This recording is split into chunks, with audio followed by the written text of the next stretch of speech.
Quite a bit of talk regarding quarterbacks this year's NFL draft class, but there's even been more regarding hand size. I'm Trevor Scales.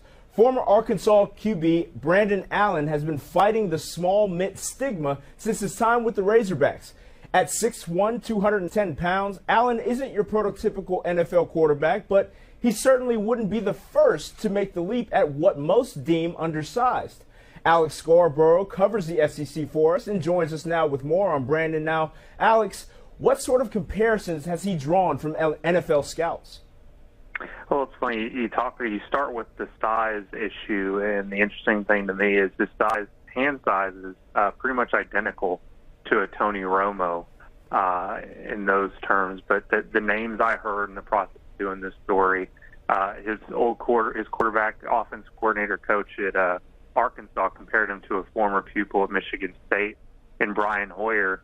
And in keeping with that theme, another former Michigan State quarterback, Kirk Cousins, came up, just a guy who played a lot of football in college, ran a pro-style system, and was seen as maybe not a high-ceiling type of draft prospect, but a low-floor kind of guy, a guy who's very consistent over a couple of years, 50 touchdowns, 13 interceptions, and like I said, ran a very pro-style oriented offense while he was in college. Now, most of those guys were mid to late round guys. Where in this draft do you see him getting picked up? Right now, the recent trades in the draft certainly help his cause when you see the top picks sort of being pointed towards the quarterback position. But right now, he's in that second tier of quarterbacks beyond Goff and Lynch and Wentz.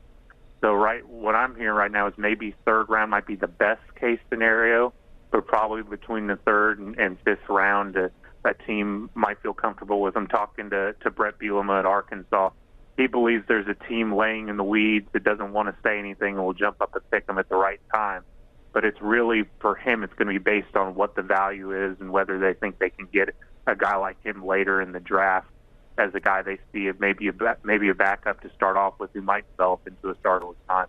Teams always looking for a quarterback. We'll see who takes a chance on Brandon. Thanks as always for the insight, Alex. And for more on the 2016 draft class, be sure to check out the NFL page on ESPN.com.